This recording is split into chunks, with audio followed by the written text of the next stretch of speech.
Hello and welcome to Dorks on Sports, a podcast about four dorks talking about sports. My name is Daniel. Joining me, as always, is Curtis. Curtis, how are you doing? Got a gold. Yeah, you got that nice. You got that nice radio voice right now. 4-year-old has given me his germs, and it's vile. It's rotten. Well, Did he sneeze in your mouth? What's that? Did he sneeze into your mouth? He just sticks his tongue out and like licks my whole entire face any chance he gets. He thinks it's fun. A cat bath. Yeah, it's like, children are petri dishes of viruses and disease.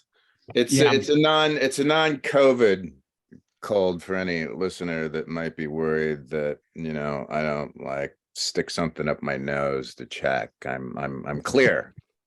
I've taken the test. I don't have the COVIDs. Good news. And for those who don't know Curtis that well, I can vouch that he has been exceptionally careful. Exceptionally careful. I've never gotten the COVIDs. And you've just been super aware and cognizant of everyone else's needs in your family and outside of your family. Yeah, you're the survivor in the zombie apocalypse. Congratulations. Yeah. The Kraken just won 5-4 against the Calgary Flames off of Matty Beniers' game-winning goal. How about that? Kraken putting together some wins. They're third in the division right now, which is pretty exciting. Allanah, how are you doing? I am doing okay. Very glad that we're past October.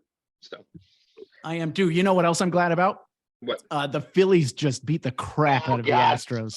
Like, I turned it on, it was just like, okay, just like give me a first pitch home run, and then Bryce Harper stepped up there and just drove it. It was great. And beautiful. One of my best friends is a Phillies fan, and so we were talking through. And there, as much as I love when my team gets there and does the thing, there's something else that's special when somebody else's team does it too. Yeah. As long as you're okay with that person and that team. Like, if I have a friend who's an Astros fan, and like we don't really talk during this time of year because he's a real prick about it. But like this friend of mine is like, and last year another friend of mine was a Braves fan. And so it's been fun to watch them kind of experience this. And I'm really like, if the Phillies win this year, then I'm convinced that the Mariners are going next year. The Mariners are going next year, because 100%. That means that Twitter guy has to be a time traveler. That's right. Yeah, that Twitter guy is now like 4 for 4 or something like that. Yeah. Totally. Yeah. Twitter guy, you're giving us hope. Mm-hmm. Millie, how's it going? It's going all right. Yep. How's the fantasy team? Oh, not good at all.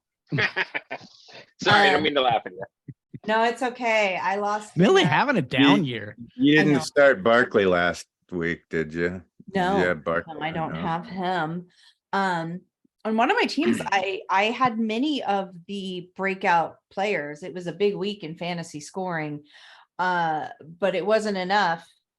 I still got beat by like 80 points. The person I was against went off. Every single player they had went off. And so I lost both my regular leagues this week, but I'm number 1 in the guillotine league. So, at least one of my teams is really going well. Yeah, you got a championship that you can get. The Seahawks are not so quietly putting together a resume and going after a championship of their own. The Seahawks got the red hot 6-1 Giants coming to town, and then just thoroughly beat the shit out of them. And it was the game wasn't as close as that score. It could have been by 3 scores if we didn't have an uncharacteristic Tyler Lockett drop in the end zone, and a fumble on the 5-yard line. Those 2 plays really swung that point differential. Also by Tyler Lockett. Yeah, also by Tyler Lockett. His first offensive fumble in his career. That's insane. But he did have his redemption moment when Gino hit him on that huge 30-yard touchdown, and that was beautiful. On just like a scorching double move, like that double move was disgusting. That just broke the ankles off that DB. Was so fun to watch. The whole game was so fun to watch, and those players were having fun playing. Once again, the defense came up as MVP. I didn't think that this defense could play nastier than they've been playing, and yet they did. They were bullies. I mean, they were laying hits on everybody. They were intimidating those players. This man, I keep saying it, but this defense is more and more resembling that famous Pete Carroll 2013, 2014. It just in the attitude. I love, there were moments where the DBs were playing off of those receivers a little bit, let them get that 5-yard, 6-yard catch, and then just blowing them up, like making them pay for it. And it's almost like it's a strategy. Like, yeah, sure, we'll let you get that little catch, and then we're just going to make you pay for it. I loved it. I loved everything about that game. In particular,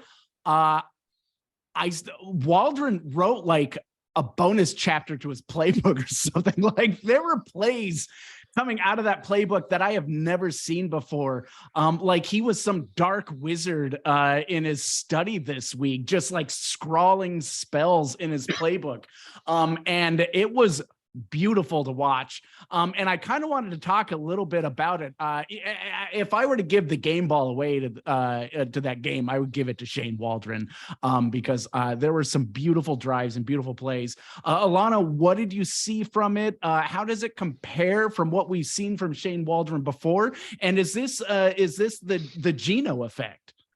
Yeah, no. So I think what the primary reflection that I'm seeing here in that regard is the fact that he has a quarterback. Shane Waldron has a quarterback who will execute his game plan and vision to exactly his demands, right? Mm-hmm. And I wouldn't say demands is probably not the right word, but as he draws it, his design. So can you see Russell Wilson executing a play where he goes up to make an audible and then walks down the line telling everybody as the ball is direct snapped to Kenneth Walker the third? It was, oh my God. There's no way. I've never seen that play before. I have You're right. Like there was some fancy magic there.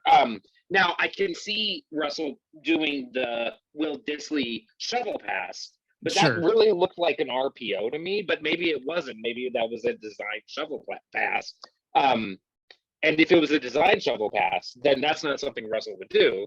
Russell would only do that in kind of like a last minute, like toss, like, right, where he was trying to be Pat Mahomes.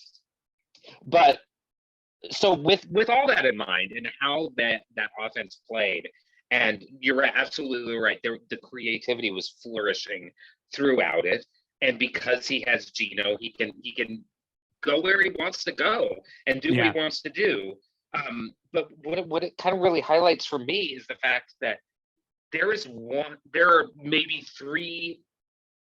Okay, I'm going to step back for a second here. Yeah. This season of football has featured some of the worst football I have ever seen. I am tremendously bored with the league.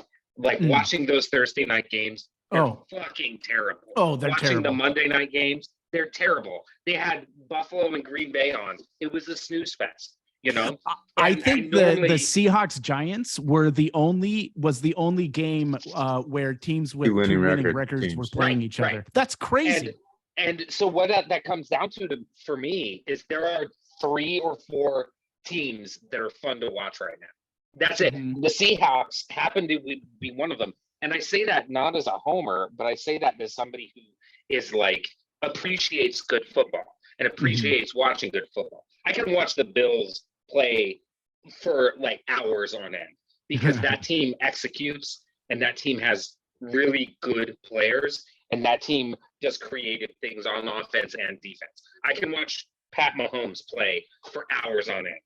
I can watch these Seahawks play for hours on end. When they came up with, we were talking in our chat about like who we might trade for, what type of extra weapons we need. if we did at the trade deadline. There was a point in the second quarter, I think, or maybe early third, where they were talking about how Gino had completed passes to 9 different players. Yeah. And that's exceptional. That's outstanding, because the other part of that is that any of those 9 players could break it open. I could see DJ Dallas go for a long touchdown. Travis Homer, obviously K9, any of the tight ends, Marquise Goodwin, DK, Lockett. I could even see Penny Hart getting in there. I could see D. Eskridge getting in there and scoring along tutters. So, like, mix that with the way that Pete Carroll and Clint Hurtt adjusted the defense so that it would match the skill sets and communication styles of the players involved. Like, there honestly isn't a more fun team to watch in the NFL. And add to that how much they care about each other, how much they're rooting one another on, and how much that they want to win as a team. And like, it's fun. It's fun. And like, football this year otherwise isn't fun. Watching Tampa Bay play a football game is not fun. Or Green Bay, or Green Bay, or the Rams, or the Cardinals, or the Raiders, or the Broncos, or anybody in the AFC. Yeah, North. even the Bengals, that game was horrible. That game was horrible. They got Cleveland beat down. won. They got beat down, but all Cleveland did was hand it to Chubb, who ran it. Exactly. Like, that's it. Exactly. And a good running football can be good, but that was not good running football. That was just one team running the ball and the other team not stopping it. That was I'm playing Madden and I'm just spamming the run because it works. Totally. And so, like, I can't think outside of the Bills and Kansas City and maybe the Eagles, but I'm not really I like Hurts is interesting, but I don't like watching them play necessarily. Like, the Seahawks are the most fun team. Yeah, I agree. I would say I'll throw the Cowboys in there. I think the Cowboys are fun to watch too. Their running back, man, is he's Pollard. Cool. Yeah. Oh man. Yeah. So I don't know. I haven't seen a Seahawks offense hum like this. I mean, even when Russell was at his best, it didn't look disciplined like it looks disciplined. I've said it before, but man, Doug Baldwin would fucking love to play in this offense right now. The other thing that I took interest in was the fact that Pete Carroll and Shane Waldron trust that offense enough to go for it on 4th down twice in the same drive. And knowing that offense will get a touchdown. I don't think there was a doubt in their minds, in either Pete Carroll or Shane Waldron, that they were going to turn that drive into a touchdown. There was a doubt in my mind. There was doubt. I know. I was like, this is ballsy. All right. I don't know the first one. I was like, are we not just going to take the points? Like, I know. Nothing. I was a little bit on Millie's side on that one. I was same. I'm a sort of take the points and stuff. I'm a go for it on 4th. I'm like, please go for it on 4th. Like 4th and 2. If it's 4th and 3 or less, go for it. I will say, I do think, I think that's brilliant because that was the first touchdown of the game. And I think one of the only ones for quite a while. But once the Seahawks got that touchdown, it felt like the game was theirs. Like it just felt like momentum was on their side and they were going to take it away. The other play I really liked, and this swung the Seahawks win from like 60% to 80%, was when Shelby Harris laid out to get a running Jones and tackle him short of the 4th down marker. And I don't know, 8 minutes into the 4th quarter, something like that. That was essentially ice the game. That was pretty much it. That's a defensive tackle running a guy who is probably like 80 pounds lighter than him. Mm-hmm. You know what play I loved, and I don't know who it was. I bet, Curtis, you do, but somebody on the defense came running through and hit Daniel Jones so hard he hit. Bruce Irvin. Bruce Irvin. And it just dominoed over. And it was That was my favorite play of the that was game. that was just pure old man strength and determination right there. And played and great. just, you know, He and was just so good. anticipation of what was gonna come. I mean, Mhm. I love that was play so much. Anytime you can use a human to tackle, I mean, just hats and he off. just ragdolled Daniel Jones Yeah. too. He's just like, get out of my way. Right? Threw him right into Barkley. That was awesome. Oh yeah. Oh, and speaking of like holding Saquon Barkley to 53 yards, geez. I mean, good God. On 20 carries. On 20 carries. Yeah, I that mean, is like 2.5 yards a carry on average. A guy who, you know, up through this game, all the hype, that whole week was about like, what's Seattle going to do with Barkley? How are they going to stop Barkley? How are they going to stop Jones? How are they gonna, I mean, and they didn't just stop him. They thumped him. yeah. I mean, it was like, I mean, you know, I mean, the Seattle defense had been taking quite a lot of heat, and, you know, rightfully so, because they didn't have their shit together in the first few games of the season. But when Hurt made that adjustment up front and made it more aggressive, I just think it clicked with everybody in the front. Seven. I mean, they the guys that we thought were Dorks on huge Sports. liabilities at linebacker are all of a sudden just balling the fuck out. Like Brooks, just totally like stoned Saquon Barkley behind the line of scrimmage, and you could just kind of like sense in that replay, like Barkley hadn't felt that kind of hit. Yeah. You know, up through this point in the season. Yeah. And then Uchenna having another 2 sacks on the game. Like, what a signing. I mean, God. Yeah. It's just incredible. Everything that's happening. And then, you know, that's not to take away from, you know, the rookies. Tariq Woolen should have had another interception, you know, that just bounced right off his hands. And boy, this team is a whole lot of fun to watch. One more. I was watching this. I don't think it was caught on the TV cameras, but social media was posting it, and it was Kenneth Walker's touchdown. The play that Waldron drew up, you see it starts out developing, right? And DK actually runs to the corner of the end zone and pulls the DB, and then the run play actually develops in earnest. So it's almost like Waldron shows pass to the 2 outside DBs before turning it into like a full-on run play, and just got 2 of those guys right off the line.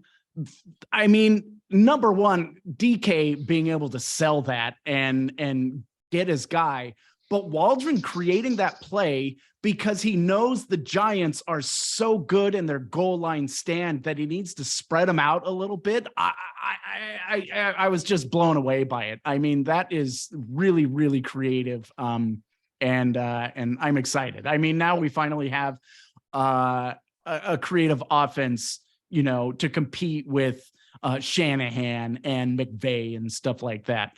I don't know. McVay's looking a little rusty right now. But kind of amazing to me on the sort of who are fun teams to watch, because as much as the early schedules are set, I don't believe things like America's Game of the Week is. And the idea that, you know, all week long, it's talked about the only 2 teams with winning records who are playing each other are the Seahawks and the Giants.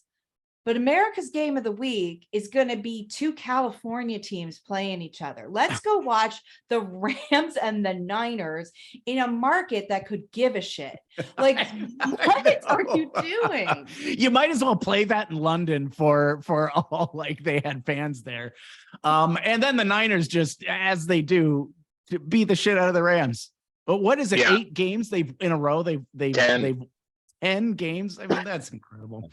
Niners, look out. Niners. That was actually kind of watching their highlight plays was pretty fun. I mean, Christian McCaffrey's day in the sun. Christian McCaffrey's great when he's healthy. In 3 weeks, you know, he's going to come down with like that season-ending ankle injury. Oh, sure. So next week, we go to Arizona and we take on the Cardinals for the second time this season. How do you think that's going to go, Allanah? You know, the Seahawks were able to handle them a couple weeks ago. Is it going to be the same in sunny Arizona? It's tough. That building is kind of our house of horrors. Yeah. And I can see us putting up a real stinker potentially. Mhm. But at the same time, what better team to break that kind of trend than this one, Mhm. right? Like, I feel like DeAndre Hopkins is going to be have a big impact on that game. I feel like the improved defense will have a big impact on that game. I think Tyreek Woolen might come away with a pick. I genuinely don't know what to expect. It's a little baffling to me that the Cardinals are favored. Granted, it's a 3-point line, so they're favored because they're at home. Right. I don't know what's going to happen. But what I will say is that if the Seahawks do win, I think that knocks the Cardinals out for the year. I don't think they're coming back from what would be 3-6. Yeah. I think. Yeah, that's right. And they still have to play the Niners. I think they still have to play the Niners twice, right? Yeah, that's what I mean. Yeah. Yeah. I don't think they're coming back from that, which is great. And then that puts us another game, keeps distance between us and the Niners and the Rams. And I think that if we win that, I think we're winning. I think we're going to win in Germany. I think we would go into the bye 7-3. 7-3. Which to me then looks like, if we would have gotten our defense together a little earlier, because two of our losses were to Atlanta and New Orleans, and neither of those teams look great. I mean, Atlanta looks okay. Atlanta looks okay. Pete Carroll was saying that same thing. He was just kind of like, man, if we could have had this defense earlier in the season, we would be in such a great position right now. Yeah. So I think if I'm going to make a prediction on this game, I really don't know where to go. But I'm gonna go with my heart on it. I'm gonna say the Seahawks win in a sloppy 23-15 game. Mm-hmm. That was going to be my score too. Funny. Number one, they're always weird, so like 15 points. Yeah. But Arizona it's always kicks 5 field goals. Yeah, right. But it's always a slobber knocker in Arizona. It's always hard, and it always comes down to one judo chop fumble on the goal line. They got that shitty turf down there. They got that awful turf down there. They do. I think they're going to play a little bit better. But again, it's going to be a weird game. But chaos ball always favors Seattle. So I'm also saying 15-23. Curtis, what do you got? I think the Seahawks are going to win comfortably. I think it's going to be, I'm going to say 33-17. Oh, wow. I like it. The way I see it, I think Seattle tends to do better down in Arizona than when they play at home. Yeah. We just get injured there all the time. That happens. It does. I mean, there was that horrible game that was back in 2017 when we lost Sherman and Chancellor. And it was that horrible, gruesome sort of slug it out tie at the end. The 6-6 tie. That game was so much fun to watch, though. It was a bruiser. It was a total slobber knocker. Yeah, I here's what I think. Seattle fans, the 12s travel very, very comfortably down there. A lot of times there's almost as many Seahawk fans in that stadium as there are Arizona Cardinal fans. I think Seattle is definitely the hotter team right now. The Arizona, as I've been sort of reading up on the Arizona Cardinals, they're still banged up on that offensive line. They're going to be without their starting center. And guess what the strength of the Seahawk defense is right now? It's the defensive line. Yeah. And so I think they're gonna put a lot of and they don't have the run game back down there in Arizona. So they're going to face yet another one-dimensional offense like they faced, 3 weeks ago in Arizona, and they faced down in LA against the Chargers. Arizona is going to have to pass it a lot. I think it's gonna. I think Murray. It's going to be the same exact thing that happened up in Seattle. I think it's going to be a comfortable win. I think Seattle is, Seattle might be even more on a roll offensively right now. Like I think Gino has put up better numbers in previous games. I actually think the game that he just played against the Giants might have been his best game of the season. Agreed. He should have had about 4 touchdown passes. There was drop balls. There was, there was just. I think there were like 6 drops, right? Like I think he could have been 29 of 34. I just think the way the teams are trending right now, I think momentum's on Seattle's side, and Seattle probably feels like if they can beat the Cardinals right now, that the Cardinals season is like toast. They're done. They're cooked. And that's like one less divisional opponent they have to worry about. So there's an opportunity for Seattle. Do you think that they hold Kyler Murray to under 100 yards rushing this time? Possibly, yeah. They'll probably, he'll get his, but I could see him also throwing some picks. I can see him fumbling again. I can see him being, Seattle might have a better, a more comfortable idea of how to put a spy on him this time around with the new linebackers and everything. Like, I just think that I think Seattle's a confident team right now. No, yeah. We call the Arizona Cardinals a confident team right now. Absolutely not. The quarterback is yelling and having temper tantrums at the head coach. I mean this is his worst season so far, right? What's that? Yeah. This is his worst season so far. I mean, they've got Hawkins back, and he's a great player, but we have arguably like a top 5 cornerback right now that is taking the field away. So, I mean, how much is Hopkins going to be able to do? Yeah, and Ryan Neal's playing out of his mind right now. Yeah. Millie, how do you think it's going to go? I always come in thinking I know what I want to do, and then Curtis talks and it all just goes out the window. And I came in, they've been our kryptonite, and we're going to their house, but they're so bad this year. But even when they're bad, they usually beat us, and we beat them. And I'm just in that like back and forth of who am I going to pick? Can I influence it a little bit, Millie? So usually the way it goes is that the two teams beat each other in their own homes, and Seattle already got it at home. I know. So yeah. Seattle holds the better all over record between the two.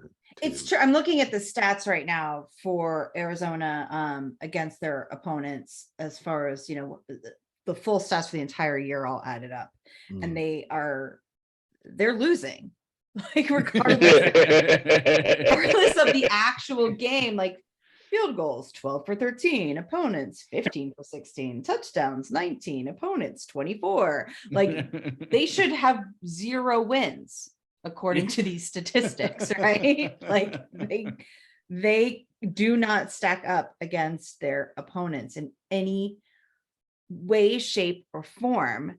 But every time I pick the Hawks to beat the Cardinals, it doesn't happen. So here's the thing. We have to be strategic about this then. Yeah, I need to not be the reason, because it's all about me. Yeah. You're all just, a universe in my own head. Thanks, Elon. So you're welcome. I'm going to take one for the team, and I'm going to pick the Cardinals just to make sure that the Seahawks win. That's what I'm going to do. You're a great fan. Right? I mean, like I said, you're welcome. So in order to do that, I'm going to have to give the Hawks like a 17 and the Cards a 20. All right. They'll beat us with, some asshole field goal. Speaking of field goals, last week we all picked the Hawks to win yet again, and yet again, we were all right. So I was trying to figure out sort of the tiebreaker of whose prediction was best. And well, I have to say that Curtis did call the Hawks score of 27. You all might recall that Daniel purposefully put a qualifier of 2 field goals for the G-men on his bet. Yeah. And he held the Giants to only 16 points. So I got to give it to Dan. Thank you. So And you're I will say, welcome. if Tyler Lockett caught that ball in the end zone, Right. my prediction might be right on the money. It's a true story. And I also just want to say, so Allanah and Dan, who have the exact same projection, if somebody wants to throw a qualifier on, you just let me know right now. Oh, I already did. Cardinals kicked 5 field goals to get to that. that's score. right. I'm here's I'm my sorry, I qualifier. didn't take it seriously. 5 field goals. You got it. Yeah, I predict Laugh now. Seahawks are gonna get a safety. Okay. Good, Yeah. good show. Good show. I wanted to call out something really quickly about Tyler Lockett, because he's my pocket Lockett, and just say that what I saw the team do for him absolutely touched my heart. I know it's all part of the culture that we talk about that we're also enamored of. I looked at my husband and I said, just don't, he's having a bad day. Like, just don't give it to Tyler anymore. Like he's having a bad day. Because he was playing so uncharacteristically. As you said, his first like lost fumble. A ball hit his hands. He doesn't drop balls. Right, right. But instead of going, hey, he's having a bad day, and the rest of the team will just, pick up the slack, they said, okay, we're just going to throw you another one. And that just touched my heart. I cried when he got that touchdown, because that's the team that I'm so in love with. And it was basically the same exact play from the one where he dropped the ball. I mean, like the same exact play. Gino told him, I'm coming to you next. You're going to get it. Like when he was comforting him on the bench, he said, you're going to get it. I'm coming for you. And then Pete Carroll, like just kneeling down in front of him and, head to head. That like I got for Klimt watching that. And, this is a man who loves Tyler, who loves his players. You can see that Pete Carroll has a love for Tyler. Would you see Bill Belichick do that? Well, no, but you don't see Absolutely Bill Belichick not. smile. Right. I mean, would you see any other coach in the league? I wouldn't. I just thought that was, Mike Holmgren, who I love. Dan Campbell would. Then let's be real. Dan Campbell goes to battle with his guys. But like Mike Holmgren, who I love, Tyler Lockett drops that ball in the end zone, and as soon as he comes to sideline, Mike Holmgren is grabbing him by the face mask. What I mean? Yeah, no, other coaches put their star receivers in garbage time and get them hurt. That's that's the other way to go. The other thing I loved is that when Tyler Lockett got that redemption touchdown, everybody on the sideline was hugging him and high-fiving him, like the ball boy and the water boys and stuff like that. You know what I mean? Like the camera guy. And then the defensive players. Right. And then just to see Gino, Tyler, and DK doing their presser together after the game. It just shows you how much this team is connected. At first I was like, oh, this is a lot like that 2013 team, that really was connected like that. But I think it's more like that 2022 Mariners team. Yeah. I think they're playing with the same abandon and fun and they love each other. Like that clubhouse is rocking. And it's, after a magical Mariners season, to see a Seahawks season that's kind of on the same trajectory of like underperforming and then finding a groove, almost midway through. This is fun. Yeah, for our 12s of listeners, if you'd like to hear us compare the characters of these two beloved teams, go back to last week's pod. Go back to last week's pod. That's right. Well, now we're halfway through the season, a little under Did you halfway do a through the- prediction, Dan? Yeah. Alana and I have the same prediction. Which 23, was? I 15. don't know. I've got 15-23 Hawks. 15-23. 15-23. Yeah. So we're halfway through, a little less than halfway through now that the league added that extra. By the way, can I just say this whole like 17 It's going to be season, 18 in like 3 years. So like, yeah, it's bothering me. I don't. It's not symmetrical. Give me my. A team has to go 500. Like it's bothering me anyway. And now now we're 8 games in, and it's like, well, do we do the half the season breakdown now, or do we wait till next week? Well, guess what? Or do we wait till the week after for the bye? We're doing it now. Yeah. We're doing it live. That's right. Millie, we had some predictions at the start of the season. What did those look like? Well, you all might recall that you all had 8 and 9. Actually, all 3 of you chose an 8 and 9 season. I think I had 9 and 8, didn't I?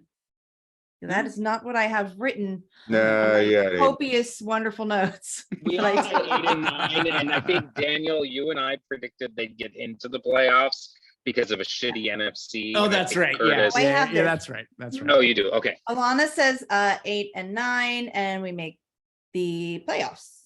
And Curtis said 8 and 9. I don't have anything about playoffs. Dan said 8 and 9. I don't have anything about playoffs, but I wrote it down for you, Alana. I don't know that anyone else actually. I think I was make the emphatic playoffs. about the fact that the NFC sucked this year, and Yeah, And they do. and they do. And they do. And I had no faith, and I predicted a 5 and 12. So They already have 5. So You you're know- saying, Millie, that the Seahawks gonna are lose out. going to lose out. No, not anymore. I'm not. I'm revising my predictions. Happily revising my predictions. Because I too have looked closely at this chart of games, and I see a lot of potential. I think we're gonna win it in Germany. I think we're gonna win against the Raiders. I think we are gonna win against the Panthers and the Niners and maybe the Jets and the Rams. It's a little iffy, but I can easily now see this team winning 10 games. I like it. Probably 11, but I'm gonna go I'm saying they win 11 games, and Pete Carroll gets Coach of the Year. I think if the Seahawks can break 10 games and get into the playoffs, Pete Carroll is a lock for Coach of the Year. So I'm saying 11 games. It was feeling a little bit like that 2011 Tarvaris Jackson, Charlie Whitehurst season to me. And now it's feeling a little more like that 2012, rookie class putting it together season. And if you recall, they took 11 games and got into the playoffs that year. Curtis, what do you think? Oh, go ahead, Alana, Curtis. go ahead. No, go for it, Curtis. Yeah, maybe I'm the only one out of the 4 of us, but the Rams completely do not scare me at all this year. No, I'm the same. Yeah, The 49ers scare me. Again, this is another team that has a super banged up offensive line. I mean, I think one of the most underrated storylines of the Seahawks this year and their turnaround on the defense is how well their defensive tackles are like abusing guards and centers. Mhm. And so I think, and yeah, I'm going to say this. I am going to say that they are going to win 10 games in the NFC West. I think they're going to beat the Rams. I think they're going to beat the 49ers. I think they're going to sweep the Cardinals. But I think there's going to be a game or two somewhere in there where a team that we're expecting them to handle sneaks up on them just because they're kind of young. Yeah, Like yeah. I can actually see that PJ Walker kid coming up here with the Panthers, and Seattle just kind of looks past that game, and and they drop it or something. Yeah, can I Played say here this? before. What's This that? Seattle team feels like the team that's going to beat the Chiefs and then like drop one to the Raiders. Right. It could happen because they're a young roster still, Yeah. and stuff. So I'm gonna say conservatively they're gonna win 10 games. I think they can probably squeeze out more than that, but I think I'm gonna go with 10-7 and winning the NFC West. So you see him going 5-4 the rest of the way. That's what 10-7 equates to. So I'm curious. I hear you that we could lose to anybody in any time. I'm curious, what are those 4 losses? Because you said we're going to beat the Rams and the Niners. Yeah, let me look at this schedule. So we're right here. So now we're 6-4. So I think that's 6 wins, 7 wins, 8 wins. At LA, that's going to be a loss. So what's that? That's 8-4. Panthers. I'm going to say Panthers are going to surprise us. Okay. Because I think that young I can see quarterback that. is kind of hot, and they've got nothing to play, and they're playing for that sort of like I think they can be kind of a dangerous team for some reason. Yeah. Because they got rid of that bonehead coach, and they're all probably playing for the new coach that's replaced them. I think we're going to beat the 49ers here. I think we're going to lose to the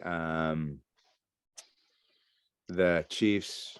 I think we beat the Jets here because that's going to complete Gino's revenge on all his former teams. And then I think we beat the Rams at the end. So how many is that? So that's 11-6. Well, then my math is all wrong. 11. No. I see what you're saying ultimately, and I've heard what you've been saying throughout, and then to come with 10-7 didn't seem to match up to me. So math was never my forte. So I'm going to say I'm traversing and reversing. I'm going to say Seattle ends up 11-6, winning the NFC West. That's gonna be fun. I also like the Niners are on the rise, so it's like we're going back in time 10 years ago. Yeah, that's very true. Yeah, I like it. I'm gonna go bold on this, and I don't see anybody sneaking by us because I see who the leadership on this team is. Like, I think that with young teams, that happens when everybody's young. But we have Quandre Diggs, and we have Geno Smith, and we have Bruce Irvin, and we have DK Metcalf, and we have Tyler Lockett, and we have Pete Carroll. And I think that when Uncle we go Will. and Uncle Will, and I think when we go into games like that, and we have Al Woods, when we go in games like that Carolina game, I don't think we're going to let them sneak up on us. I think we're going to take them seriously, because what has this team been about but proving people wrong? Mm-hmm. And that's a quality that's very true of the types of teams that don't lose those games. And so I think we've got 2 losses left on this season, and I think those losses are KC and San Francisco.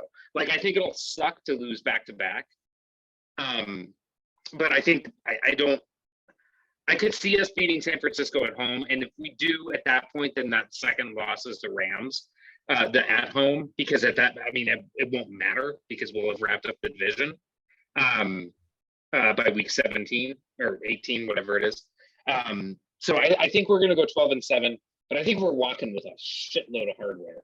I think we're getting comeback player of the year, even though I don't think that is in any way meaningful to Gino or in any way representative of what his story has been. Like, I think comeback player of the year is actually Saquon Barkley because he came back from an injury. What did Gino come back from? Being benched like, and not even really that. He's been a journeyman backup quarterback.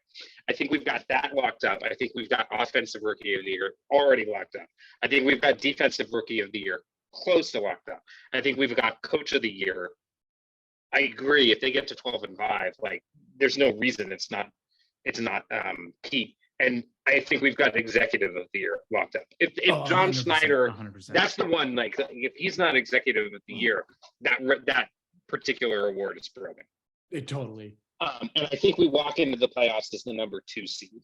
I don't think that Philly is going to lose enough games to overtake them, but I do think Minnesota will. I think Philly is an exceptionally strong team across the board, and so I think any sort of playoff, runs through Philly, and I think Philly is having one of those magic years, just as a whole city, because their soccer team did better than ever. Their baseball teams in the World Series, Leading 2-1. leading 2-1, not expected to win. So I think we go in as the 2 seed, and I don't know what happens in the playoffs, but I think we got a lot of noise left to make. And man, I think the team absolutely has that potential. Yeah. Man, I'm just looking forward to another half of football. So, this is a nice moment just to talk about what we've seen so far and what we think is going to happen in the next half of the year.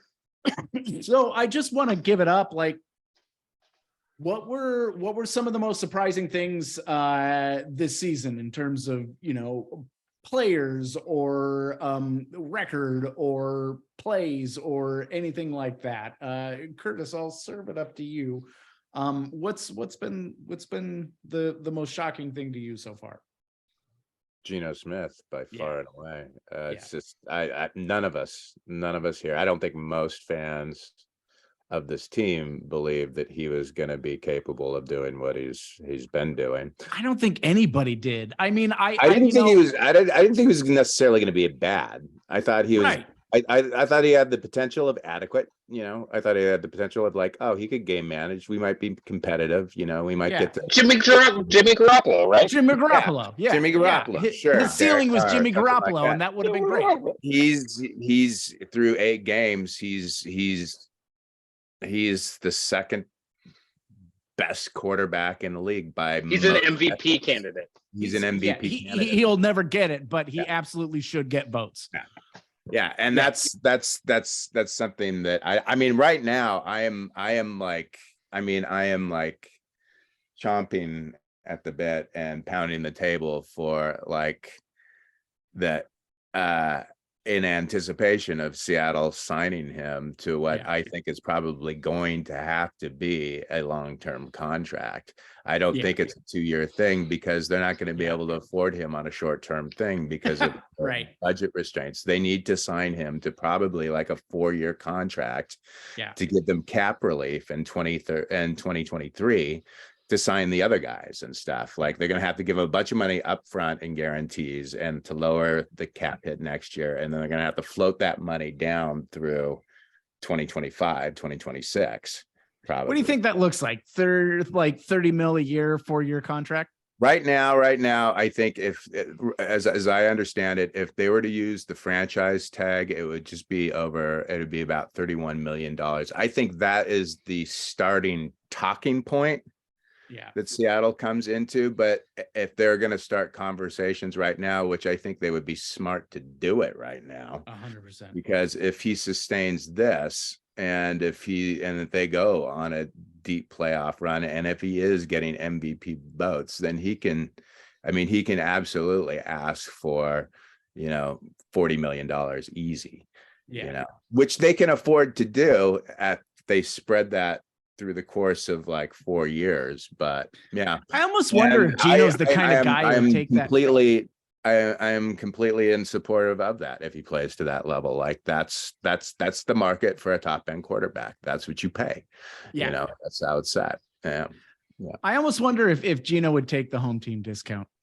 I think I mean, I would be thrilled if he got 40 a year, but it almost seems to me like Gino's like that blue collar kind of guy who wants to surround himself with that talent and would take like the 32 mil a year. Taking 28 but here's the thing I would just say with that real quickly. And you all know this to be true. I'm like the biggest Seahawks fan probably out there. One of the biggest, absolutely. Like, there's very little outside of my own flesh and blood that I care about more than the Seattle Seahawks.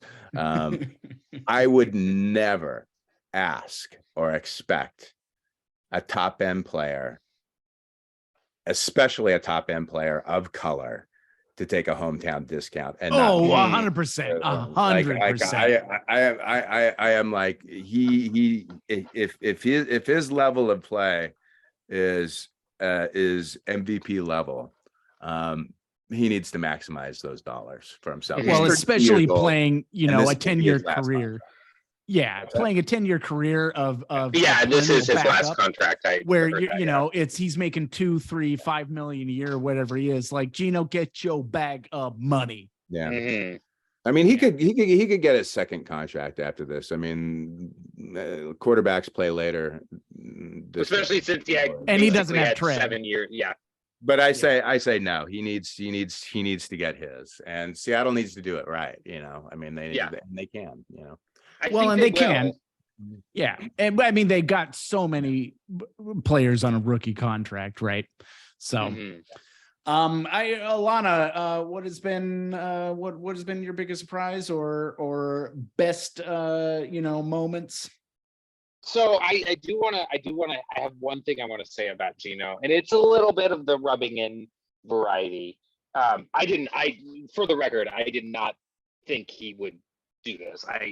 I was pushing for trading for Baker Mayfield in our pre-game or preseason chat, and because I understand that the Seahawks love a redemption story, and could make that sort of thing work, and I just thought that Baker would be that guy as opposed to Gino being that guy, and I was wrong.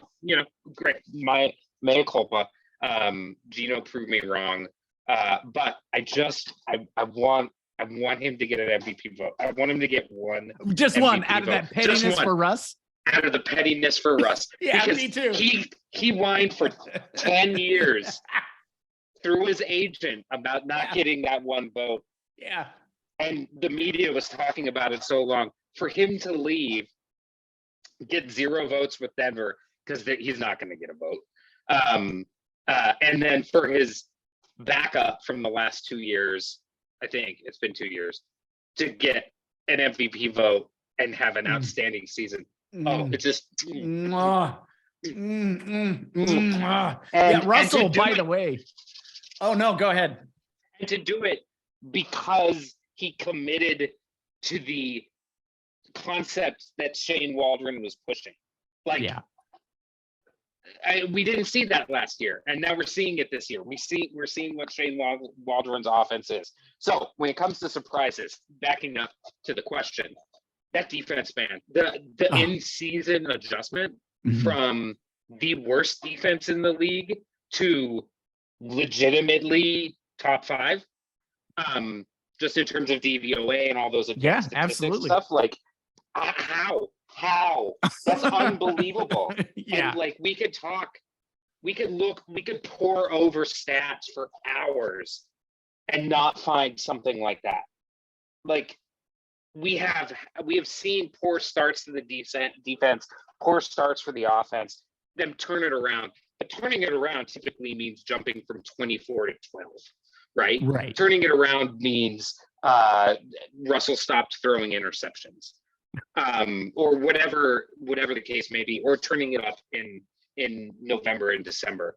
This is like legitimately the worst defense in football turning into legitimately the best over the course of a 3-week transition. Yes. And without padded practice in season, Right. How It's crazy. Like they've it's- only given up 4 touchdowns in the last 3 games.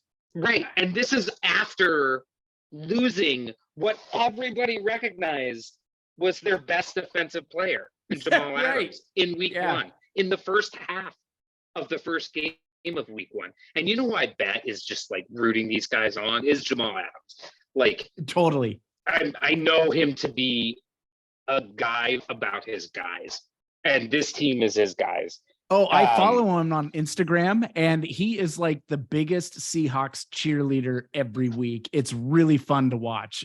He loves that team. Yeah. And then finally just the love that I mean, you're absolutely right that this is Mariners Redux, and like seeing it and feeling it again so soon after the Mariners team was eliminated, and just seeing that magic transfer from the Mariners to the Seahawks. Like So it's much special. so that the refs thought it was the Mariners. Totally. Yeah. So that's my vibe on this season. Yeah, I like it. I don't know if this is my biggest surprise, but it's maybe my favorite moment is seeing Pete Carroll energized like he was 10 years ago again. Mhm. Like Pete Carroll's always got like that positive energy, but he's bouncing around again. He's like throwing fist bumps. He is fired up in the locker room. And then he had a quote that I have never heard from Pete Carroll before.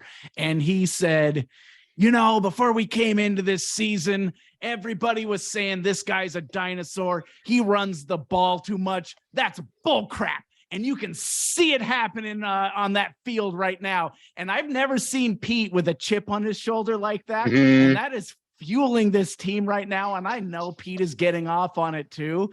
And the whole thing is just fun to watch. And I know like that relationship with Pete and Gino and having that in common. Oh man, I don't know. It feels like this is just Pete's team again. And in ways that it maybe hasn't been in the past. Maybe everybody on that team is just buying in again like they did in the early 10s. But oh man, I love watching it. Pete Carroll's influence is all over that team. And if, you know, Jody wants to give him another extension so he's here till he's 90 years old, I give it to him. I'm here for it. I love Pete Carroll. Best coach of the Seattle Seahawks. Give him a statue outside of the stadium. I'm team Pete Carroll all the way. Millie, I what think do you he can got? coach into his 80s. Easily, 100%. 100% convinced he can coach into his 80s. Same. I think Yep. he can. So I would say, you know, to me, and I think on some level we're all in agreement in starting with Geno Smith is the biggest, most wonderful surprise of the season. And I guess I just want to apologize to Geno because I believed in him last season. And I remember when he came in on our pod, I have this very clear memory because we were all so down and Dan was like, oh, come on, Millie, give us some positive. And I was like, let me tell you about Eugene Cyril Geno Smith III. Here's all the great reasons why we all just need to relax. And I wish I could have had that belief coming into this season because all of those things are happening. All of those reasons why he could have won all of those games when Russell was out, those are all happening for him now. But the difference to me does seem to be because those games were so close. So the difference is he's still that guy, and he was that guy last year, but now he gets the reps, and now he's got a defense that is also firing. And so they are the other half of the equation of the biggest, most wonderful surprises is that this defense caught up. Yeah. And I think they have like the full go ahead. After the first few games, that was my concern. I mean, we all got on here and we're like, this defense, no. And you know, you all had some suggestions, and a lot of it is what ended up happening wonderfully, which was, they just need to have a conversation about what the actual talents are of these very talented people. Mhm. And from what we've heard, that's kind of what happened, was let's just play to the talent that we have. And then lo and behold, we have a rookie class that is out of sight when you let them show you what they can do and invest in it. So it's just a team that's firing on all cylinders. And I think that's my favorite thing about it, is just seeing these players shine and love on each other in such a lovely way. Yeah. And like that, 2012, 2013, 2014 class, we're looking at a bunch of those players on defense going like, this is a defense of nobodies that's like overperforming. Isn't this great? And then it's like, oh, these aren't nobodies. We just didn't know who they were. We have a team of blue chippers. And that's what this defense is turning out to be. Mhm. When the draft happened, I think I can safely say all four of us were over the moon about how John Schneider and Pete Carroll drafted, but I don't think any of us knew how well they drafted. Like I thought it was good, and then this rookie, like I had expectations, like high expectations for this rookie class, and then they exceeded them. I thought Tariq Woolen was a project who was going to break out in, his third season. I didn't think he was going to get the start. And then I didn't think he was going to have 4 interceptions, in the first half of the season and be on his way to competing with Sauce Gardner for offensive or defensive rookie of the year. Man, that's incredible. And I just can't wait. I mean, I know Boye Mafe is just a game away from having his breakout. I was just talking to Curtis before we started this pod. I really believe that Boye Mafe is going to end this season around 8 sacks. I just feel like it's coming. Like he's going to have that breakout game, and then he's just going to blow up with those sacks. And then Uchenna, who it was like, okay, this guy sounds cool. We got a cool free agent. That's cool. And then he ends up being like, I don't know, can we call him the Seahawks defensive MVP already? Oh, 100%. 100%. And well, I would push back a little bit on that and saying that I really believe that Tariq Woolen does a lot for that defense to enable Uchenna to Totally. some of the things that he's doing. Totally. But Uchenna, Richard Sherman right was now, talking about that on his podcast. That exactly. already, well, it's how the whole thing quarterbacks kind of aren't marries throwing his way. together. Yeah. I saw something that was on Twitter that somebody posted a graphic after Bradley Chubb was traded to Miami. the Dolphins, earlier today, and it listed the top 5 edge rushers, pass rushers in the whole entire league in terms of pass rush win rates, and Chubb was right there at like 4 or 5. Nwosu was number 1. Yeah. Wow. Yeah. Like we didn't need to trade for a Bradley Chubb because we essentially already have him. Better player right Mhm. now on the roster pass rushing for us. Yeah. One thing that I really go ahead, Millie. I was going to move on just a teensy bit in Same. that there is one other thing this season that is an absolute bright light highlight for me. And it is the highlight of every Thursday, which is Marshawn Lynch's In Yo City segments. I love them. I show them to other people. The most recent one was him as Captain Black Sparrow. They wanted him So to good. be Captain Beast Mode. That's what they put on the thing. That's what they put on his locker, was Captain Beast Mode. And within minutes, he's like, I'm Captain Black Sparrow. And he's running around doing the walk and the run. And he's trying to do his whole Johnny Depp thing. And he's so much fun. He's such a bright light. And I love that the NFL community of fans is learning about him. We all knew Mhm. this about Marshawn. We knew he's not just, I'm just here so I don't get fined, Mhm. which was hilarious.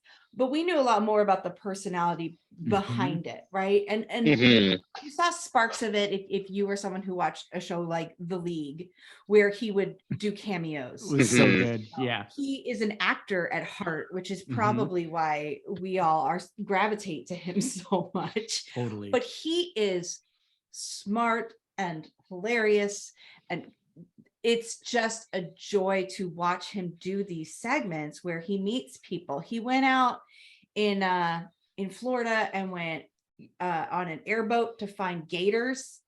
He was terrified Yeah. to touch them, but he did it. And then once he did it, of course, he's like trying to put the beast mode hat on it.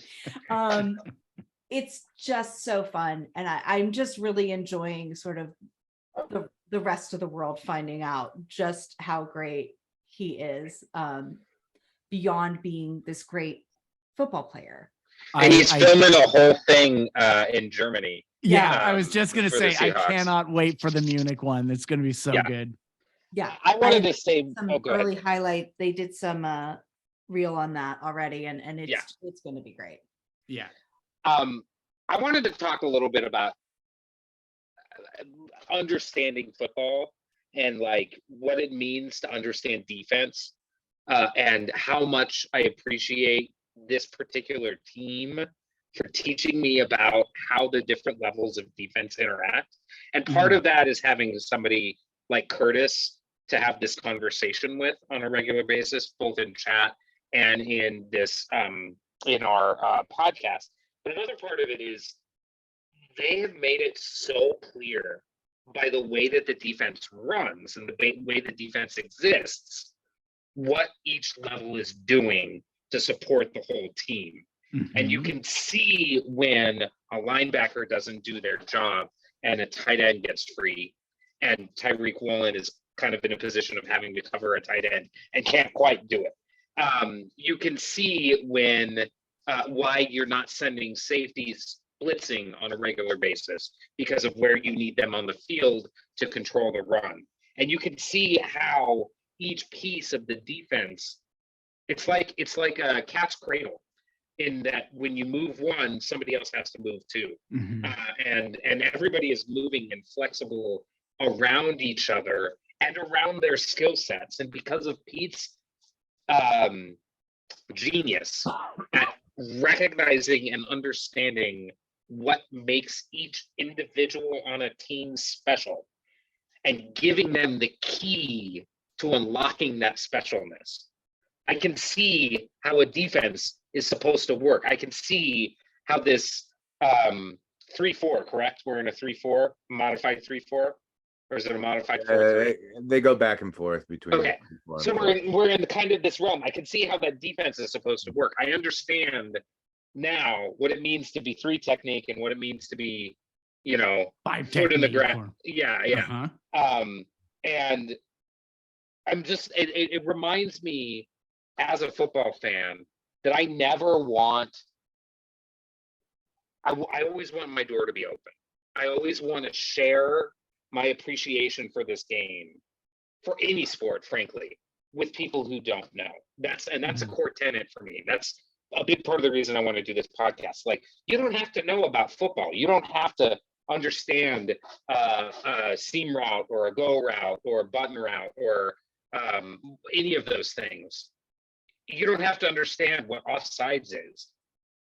You can watch the game, see what happens, not understand it quite, but notice who's cheering and why they're cheering and understand why they're cheering.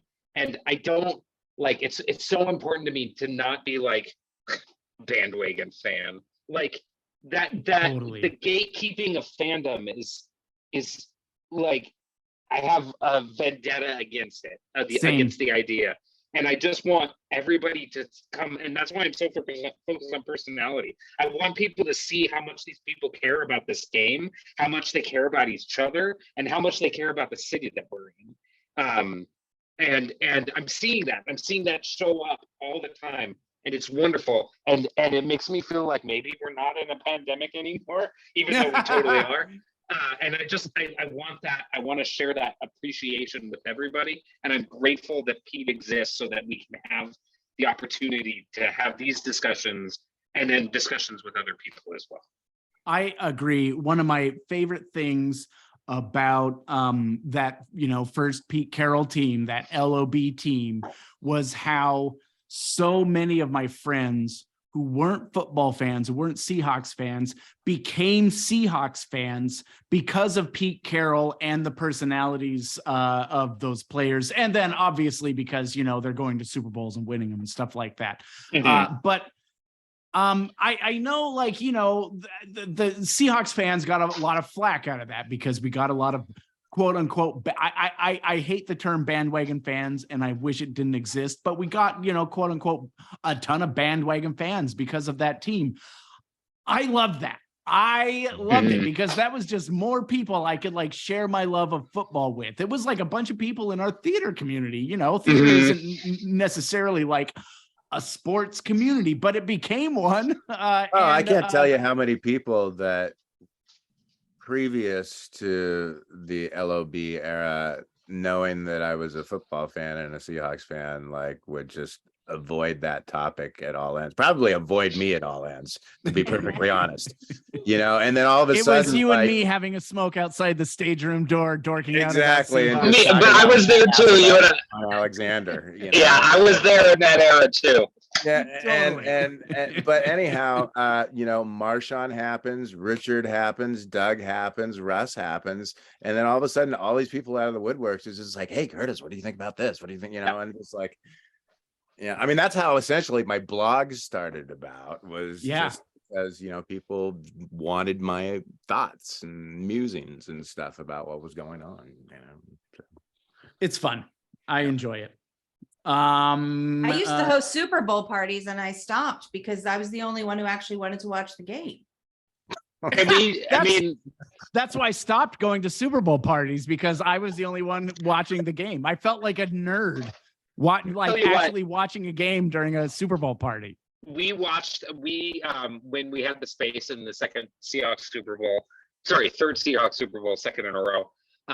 And we hooked up the projector and streamed it live on the projector. We didn't charge anything. We just had a bunch of people.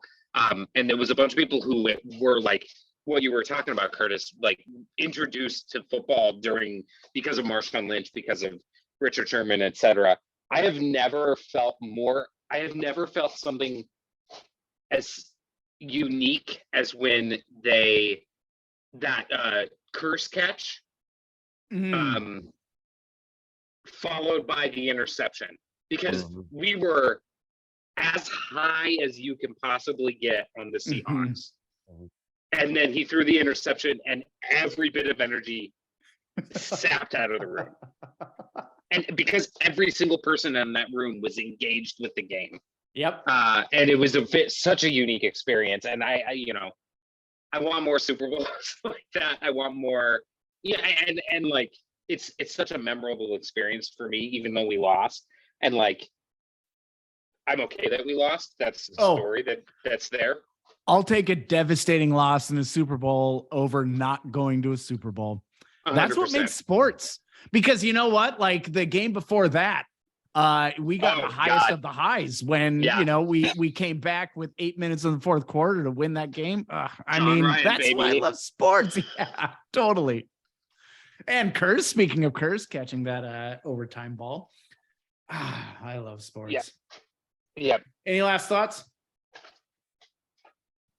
We're going to get to do this again next year for the Mariners, and it's going to be so special. It's going to be so good. Oh, man. We're going to beat the Astros in the playoffs to go to the World Series. That's what's going to go on. That's my prediction. Write it down, Millie. That's my prediction for I'm Mariners. On the same page as you. You got to slay the demon before you can eat the candy. Well, just like the Seahawks did to the 49ers to get to the Super Bowl. Yeah, exactly. Right. That's what I'm saying. Should we get in some dorking? Sure.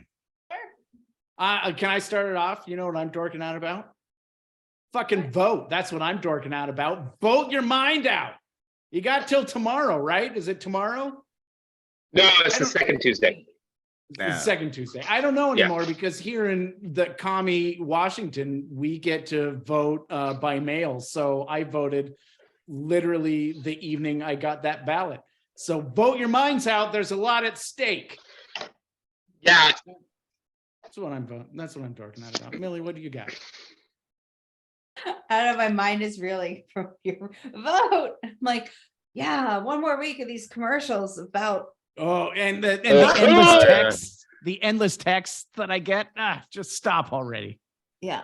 I know. I really just can't wait for it to be over. Honestly, Oh, to be that's okay, perfectly Millie. honest, 3 months later, we're going to get the presidential season. So I'm just gonna say this. I vote every time there's an election. I vote. I've always voted. That's I feel it's my duty as a citizen of this country to vote. But I freaking hate this season because of those endless same stuff. If there's one thing that I would love to see absolutely accomplished someday politically in this country, is that we get the fucking money out of politics and the Oh my advertisements and all this sort of bullshit, because it's Yeah. no wonder we're on the break. There's no wonder that some nut job went into the house of the Speaker of the House and beat the shit out of her husband. All these fucking hate ads and everything. And they all tie back to Pelosi, every single fucking one of them. And I hate it. And I know everybody's got their own, they've got their own flavor of how they want to vote, and they have their own positions. But I would just love to see all that gone on both sides of the fence, and and just like have fucking conversations with your neighbors instead of like giving them side eye and all this sort of shit because of how you think they fucking vote.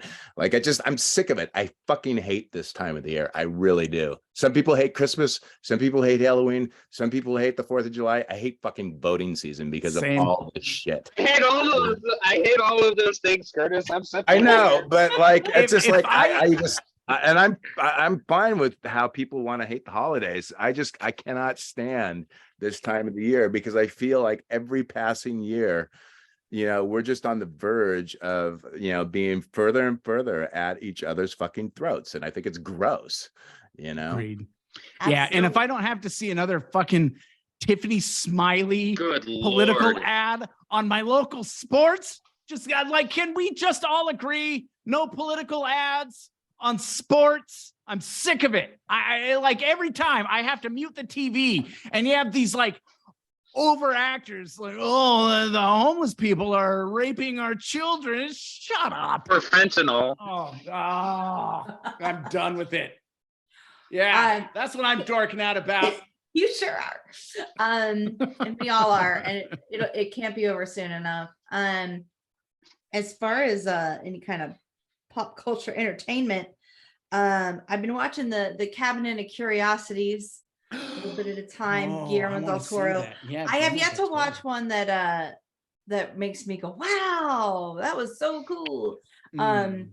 But they're really interesting. It's nice to sort of get such a variety of directors and story types. It reminds me of reading those anthologies that at least I used to read when I used to read short stories that were sort of a genre short stories where they would get a piece from all kinds of different, usually for me it was quote unquote horror writers, but their short stories are all over the map with what horror means to them. So it reminds me a lot of that. So I'm really enjoying that, and I'm really digging the Peripheral on Amazon, which is only dropping one episode a week, and boy is that hard. But so far, Amazon, get it together. Just give me. I want to binge it all in one night. Come on, man. I know. It's really funny. I have a totally different viewpoint on that. The every now and then I just wish I could watch at least 2 in a row, and every now and then they'll stack up, so it's almost like that. Oh, I still have another one to watch. It's got a lot of the same sort of visual feel as Westworld, but we're starting over. It's a lot of the same people. We're starting from scratch, and it's a really interesting world building that they're doing, and the the story is intriguing. So I give that a recommend. Fun. Cabinet of Curiosities is Netflix, right? Correct. Yeah. And Guillermo del Toro, he kind of plays the Rod Serling sort of role. He reminds me, actually, for me, it was Alfred Hitchcock that I thought of. Yeah. With introducing he has the cabinet, and he shows a curious piece that would be in the cabinets, and then he introduces the name of the piece and the director. Oh, I love that. I love Guillermo del Toro so much. Yeah, I got to check that out. Allanah, what are you dorking out about? So it's funny because we're just coming out of a real dead season for us in terms of the media that we've been consuming. So we were watching The Patient for a while, which we enjoyed. And then Avenue 5 started. And like, if you want some stupid ass comedy, just dumb, but in a really fun way, I'm a fan of What We Do in the Shadows, you know. It's not quite to the same level as What We Do in the Shadows, but it's the basic conceit is space cruise gets knocked off course, and it's by Armando Iannucci, who did Veep, who did In the Loop, who did In the Thick of It, a bunch of like British and American shows. So it's known for zingy, zippy dialogue and innatity from people in power, and it's got a really good cast. The first season was okay. I was very surprised that there was a second season, and it's been a laugh riot this year, just because it's one of the, especially with a sitcom, you need some time for it to like gel. Mike Schur at one point said, I feel like what we should do with every single sitcom is film 10 episodes, throw those away, and then film 10 more. And that 11th episode is your pilot, because you just need to build the chemistry and understand how the people work together. But beyond that, the other thing that I'm enjoying that quite a bit, but I think I mentioned I'm enjoying Ghosts quite a bit. But The Vow on HBO Max season 2, it's about NXIVM. And it's about this whole cult scandal, and it's documentary. NXIVM is the kind of like Raniere. Yes, that was the one that woman who was in Battlestar Galactica. Yeah, Alice. She was all Nikki caught Klein. up in that. Yeah, Nikki Klein was caught. Did they get to the trial? They didn't get to the trial in season 1, and they're doing the trial in season 2, but the cameras weren't allowed inside, so they're doing this. They made a really dumb choice, which is to take like courtroom sketches and then animate them for some conversations, and I was like, this is real cheesy. But this last episode that they did was all about how DOS, which is like the ESP, which is the actual therapeutic or take control of your life segment of the organization, made claims that they could cure Tourette's, and like it was deeply offensive the way they approached this, as though having Tourette's made you broken, and unable to function. Like there are levels of Tourette's and OCD that make, because of it, they addressed it as though the problem was internal instead of external. Right? That the problem was not other people judging you for interacting with the world as you interact with the world, but rather that it was something you could conquer and fix in yourself. Right. And the language that was being used, and then doing it in that way, but then also saying, because we cured Tourette's, and like people being absolutely unable to understand why sometimes the methodology matters. And sometimes the people who are executing the methodology matters. And if those people are also running a sex cult, then maybe it's not the solution that you think it is. But it was like, I don't know, it kind of ravaged me emotionally, that episode last night, in a lot of ways.